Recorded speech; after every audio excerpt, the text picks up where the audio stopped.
Good day, viewers. Namaskar. Gunash to our viewers in Turkey. Last week, we had a very expansive survey of Turkey, its regional profile, and its relations with India as well as Pakistan, providing us some policy perspectives.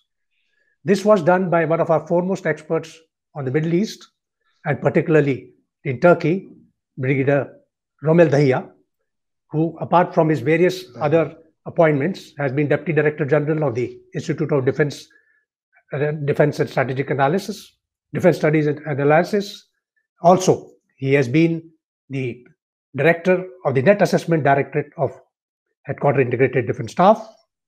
And importantly, he has also been a defense attaché in Turkey. And towards that, he has already surveyed the entire Middle East region. To give you the snippets, we will be covering the same parts so that you can derive the benefit from the larger version of it. And let me just reiterate the parts. First is Turkey, the current regional profile, internal and external drivers to what Turkey is doing today all about, defense capability, Turkey-Pakistan relations, and finally, the most important part will be the Turkey-India relations. With that, we go on to first part, that is Turkey's regional profile. And may I request Brigadier Dahiya, sir, would you kindly commence? So Turkey has been an important country in the Mediterranean region. It's also a link between Europe and Asia. And because of its Ottoman past, obviously it has also aspirations in modern world as well. It has been part of NATO, and therefore its security was looked after particularly by NATO, but also was a strong pillar of NATO looking after the southern front along the Balkans and Caucasus region. Now, ever since its independence or establishment of modern Turkey in 1923, it has been more or less a secular country, which was confined more to its nation building rather than exerting influence outside. However, what happened in 2002 after a massive economic downslide and the Islamist party AKP coming to power, there has been a change in Turkey's profile. Initially, Mr. Erdogan, who became the prime minister after a little while of the party coming to power, he tried to peddle soft Islamism. Some people call it market Islamism, and some others call it political Islam, because of which it succeeded in improving the economic quality the economic situation in the country, and people became a little happier with that. He also tried to control the military, which was a strongest pillar of secular democracy, and he was trying to get back at them. He also used, the EU formulations to tame the military. So economic success that was brought about gave him ambitions for raising Turkey's profile. Turkey then, guided this foreign policy by Mr. Ahmet Davutoğlu, who subsequently became a foreign minister and then prime minister, wherein, he embedded it on Turkey's past, Ottoman past, and wrote a book called Turkey's Strategic Depth. He also advocated a policy of zero problem with the neighbors. So starting in 2006-07, Turkey embarked on a policy of regional stability, peace for all, mutual interdependence, improvement in trade, and cultural homogeneity of the region. So it was basically soft power. With the aid of soft power, Turkey wanted to advance its interest in the region. But then all of a sudden, after meeting with some kind of a success, Turkey, because of its aggressive behavior thereafter, because Turks have this tendency of feeling very bolshy when things are going right. So Erdogan started muscular kind of a diplomacy. And this muscular diplomacy pushed back against Turkey's aspirations to become a stronger power. But the Arab Spring that started in end 2009 gave Turkey another chance of asserting itself. And it peddled its political Islam as a model for the Middle East. And many countries probably thought that that could be a solution of Arab Spring uh, revolts that had taken place. But soon thereafter, because Turkey again tried to push hard and at the back of Muslim Brotherhood, which was an anathema to Saudi Arabia, to Egypt, to Tunisia, to many other countries, because of which these countries pushed back. And because they pushed back, and then the situation was getting darker elsewhere also. In Libya, Haftar had started, with the help of France, Egypt, and UAE. Haftar had started pushing back against the GNA, the Government of National Accord. Abdul Fattah al-Sisi, he overthrew Muslim Brotherhood government in Egypt.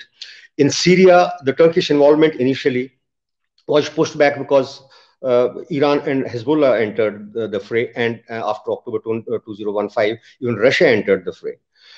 America aligned with PYD, which Turkey calls it as the Syrian offshoot of PKK, its nemesis. So as a result of which, Turkey felt that it was being isolated in the region. And simultaneous development that was taking place was that find of gas in Eastern Mediterranean. Turkey so far had, till then, had fashioned itself to be an energy hub for Europe, so that the Asian energy passing through Turkey should give it a leg up. But what happened when Eastern Mediterranean Gas Forum was formed, in which Egypt, Cyprus, Greece, and Israel joined hands along with Jordan, then Turkey felt isolated, absolutely, not only from the energy point of view, but also from the geopolitics. Now, it is then, sometimes in 2015, 14, 15, that Turkey decided to push back very strongly and said that they must follow an independent policy, must become an inter-regional power involving Europe on one side, Caucasus on the north, Middle East in the east, and Maghreb, that's Northern African shoreline on the southern coast of Mediterranean. Now, it started pushing back like that. Right, right. I think we have really covered this in a very excellent manner and very expansive mode. So the issue is what the internal and external drivers also, I think you have very well covered. So I think what is the present profile which Turkey has attained, and what is the present profile you feel, that especially with related to Azerbaijan, Caucasus, you already mentioned? Turkish involvement in Azerbaijan has given it a little higher profile, but it has also earned its enemies, and distrust from Russia, for example, and its relations with Iran has deteriorated all of a sudden because Iran feels threatened. Turkish president recently, on a visit to Azerbaijan, where they were celebrating their victory in Nagorno-Karabakh, recited a poem about the Orush River, which also goes through Iran. Which gave an idea that he was trying to bypass Iran, and he was trying to, in fact, instigate an Azeri sort of revolt against Iran. So the relations have again spoiled. But, well, they have a love-hate relationship. They can't do without each other, but both of them don't trust each other right from the days when there was a tussle between Ottoman Empire and the Persian Empire. Now, that is one. As far as Syria is concerned, Turkey has influence. It occupies Syrian territory, but I don't think it is tenable for a very long period. In Libya, it made a very strong beginning, basically to overcome its dilemma in Eastern Mediterranean and not to be left out from the energy metrics of Eastern Mediterranean, also geopolitical metrics of Mediterranean. But in turn, it has got an enmity of France, Egypt, and United Arab Emirates down the line. It has got a base in Mogadishu, Somalia, with 50 million worth of money that it spent, and it is 4 square kilometer area where it can train about 10,000 Somalians, and it can place its own sort of forces as well. It also has base in Qatar, where it spent 35 billion initially. And people say that they can accommodate about 5,000 Russian, Turkish troops from all services. And this is building up very much. Qatar has invested more than $15 billion in Turkey, and has also afforded it a currency swap arrangement of about 15 billion, which has gone to $20 billion now, which has kept the Turkish economy afloat. So therefore, Turkey presently has a strong military presence, but it's, for example, its effort to also establish a base at Suakin port in Sudan was thwarted when the government changed in Sudan. It is trying to position itself as a leader of Islamic world, necessarily with influence in the Middle East and in the Maghreb. And Maghreb, it wants to go deep also. It has, for example, it has made Qatar invest about $3 billion in Tunisia, and it has invested its own $3.5 billion in Algeria. So therefore, Erdogan is trying to create a very strong presence in Maghreb and in Middle East. But the problem for him is that the Arabs do not consider Turks as Arabs. I mean, obviously, Turks are not Arabs. So that is the basic problem. They don't accept them as a leader readily. And because of its leanings towards Muslim Brotherhood, along with Qatar, Qatar also has also been supporting Muslim Brotherhood, because of which Saudi Arabia and UAE are very strongly opposing it. Also, Iran is not really happy with them. Right, right. And as you know, Europe is absolutely, and even America has imposed sanctions recently. Quite right. So I think you have very well covered, sir, the regional profile. What are the internal as well as the external drivers which are driving this has been covered. Now let's straight away move on to the defense capabilities. Can you give 5 points, sir, just 5 points of the defense capability of Turkey, which has resulted in this expansive profile? I would request you to restrict to the 5 points. One, Turkey was the second strongest NATO second strong NATO armed forces. It still has its total armed forces are still strongest in the region. Number one. Right. Number two, after the military, after the push, that's coup attempt in 2016, 15 July 2016, large number of Air Force pilots, about 300 of them were pushed out immediately. And before that, there were some had gone voluntarily when Erdogan had opened a scheme in 2012 by reducing the minimum, the minimum required service for Air Force pilots to 13 years. So another about 300 odd people had left. So as a result of which, the ratio of pilots to aircraft had fallen to less than 0.50, and because of which Turkey has gone more towards drones and anti-aircraft missiles production. Right. So that's number two. Number three, it has a strong navy, and on the back of this navy, he has been trying to expand his reach in the Mediterranean, basically to improve connectivity, inter-regional connectivity of trade as well as energy resources. So that's number three. Number four, it has benefited from technology transfer from many European countries, America, and Israel, and therefore has established some very good companies like Aselsan, Roketsan, Havelsan, and Turkish aircraft industries. So therefore, it has reasonably good military industry airbase. However, that is circumscribed by dependence for technology. For example, for drone optics and sensor technology, it is dependent on Canada. For engines for its attack helicopters, it is dependent on Honeywell and Rolls-Royce in America. So therefore, its dependence on other countries is there. And last point about this military capability is that it is trying to expand its exports to countries like Pakistan, from which, of course, it also gets other help we'll discuss later, and to other countries. To Malaysia, it has sold some equipment to Malaysia, to some equipment to Bangladesh, and to countries like Chad, etc. So it is wanting, the last year, I think its exports were more than $1 billion. So it's trying to expand its military industrial base also.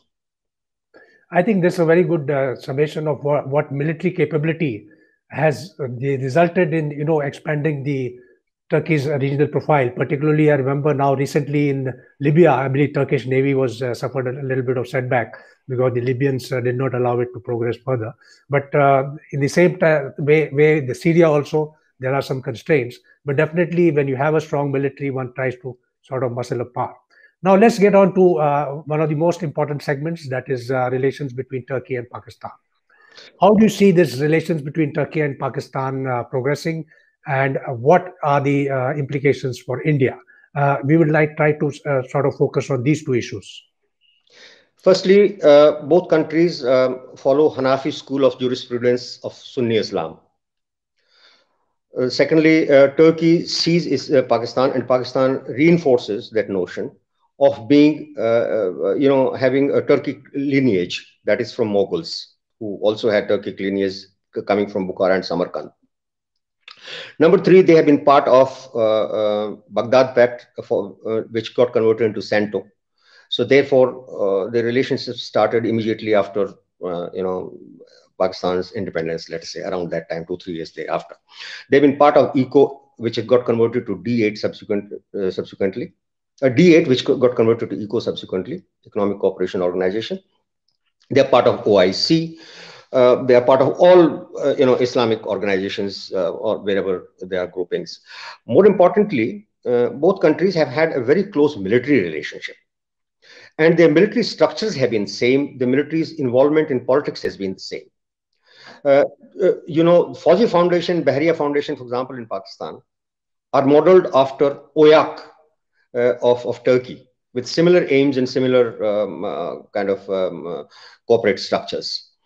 The Pakistani military leadership, they get medals from Turkey whenever, on assumption of appointment, when they during their first visit, and similarly, the Turkish generals also get medals here.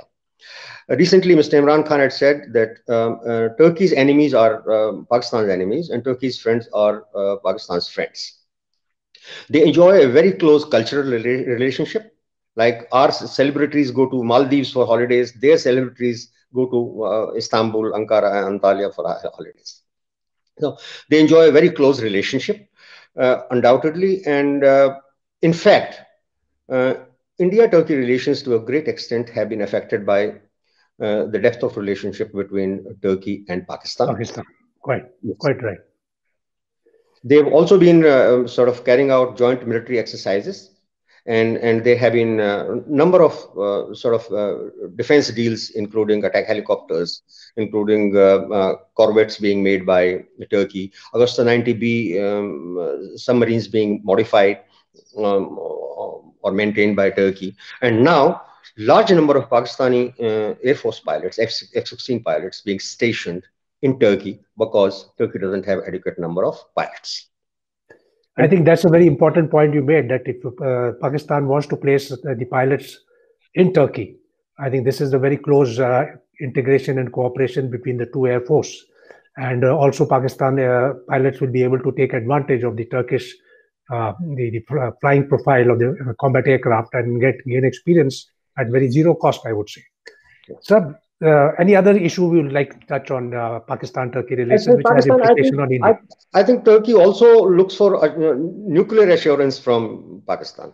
Quite. See, in year 2000, Pakistan had midwifed visit. It had sent its people, and it had midwifed a deal of WS-80 rockets from China to Pakistan. And I remember that Pakistani team was there. Pakistani team was there in Turkey, placed in Turkey, and I met some of those people who were measuring the performance of those rockets inside Turkey. So they have been trying to do that as well. But nuclear assurance, I think, is something which is very important. Yeah, particularly because Iran and Saudi Arabia both have been suspected of following nuclear ambitions, and Turkey would never like to be left behind. Many a time, Turkish leadership has said this, that we do not believe in nuclear weapons, but should our neighbors go nuclear, then we will have to think about it. I think this is a very important point, particularly when Turkey is also assisting Pakistan in upgrading its submarines per se, and Pakistan looking for a second sort of the third vector for the nuclear factor.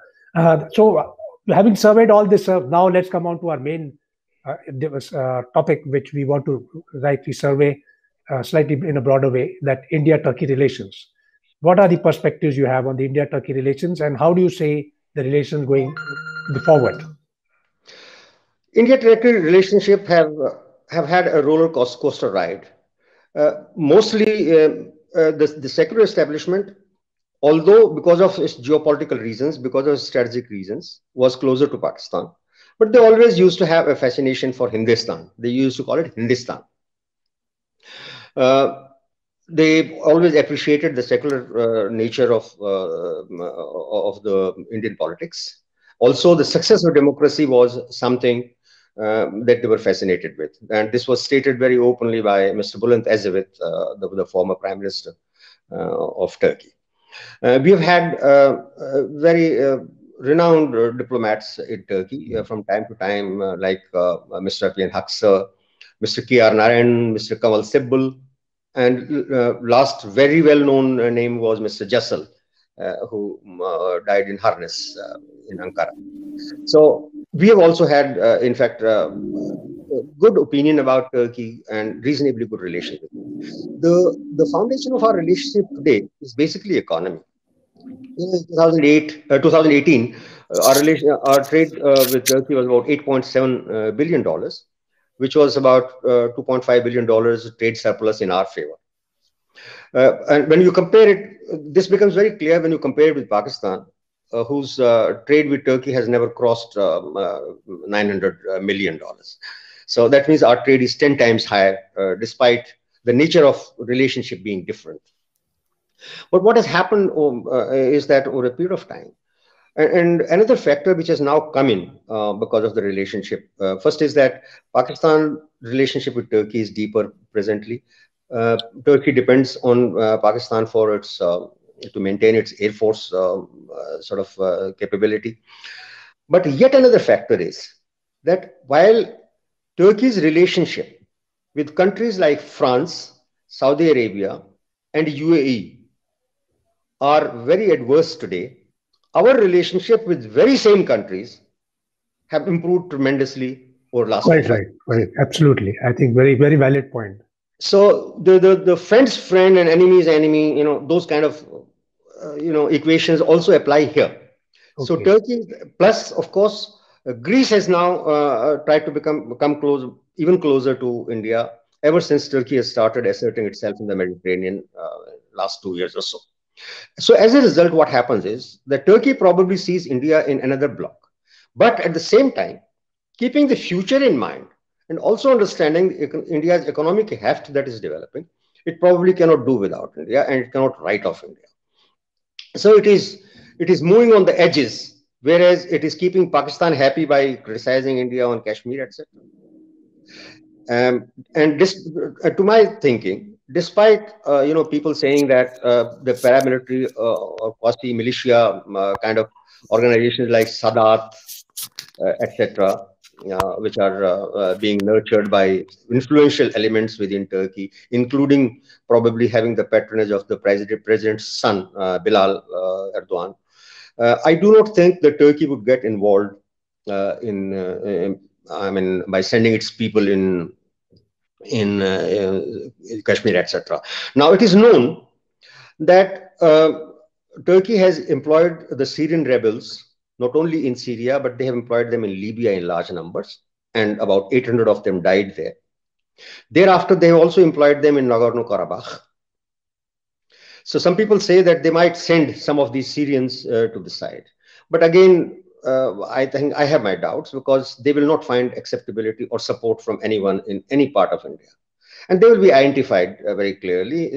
So it's very difficult for them to do this. In addition to that, I think they would also be worried about others playing the similar kind of game in their backyard. After all, they have had a 36-year-long insurgency going on within Turkey, which has costed them 40,000 lives. So I do not think they would get involved in doing that kind of thing. Speaking in favor of Pakistan, to please Pakistan, which is friendless more or less in the world today, I think is another matter. India-Turkey relations, I think economy, we should also not lose focus on economies. Many of our companies have built their name over there, like Mahindra's, Punch Lloyd, TCS, etc.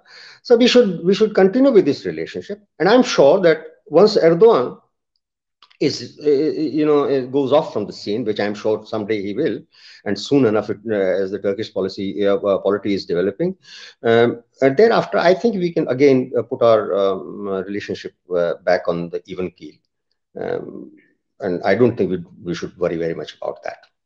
I think there's a very important point you made, and that we should sustain our relationship with Turkey, because this is a long-term relationship, a strategic relationship as far as India and Turkey is concerned, based on economy and trade relations, as well as various other factors.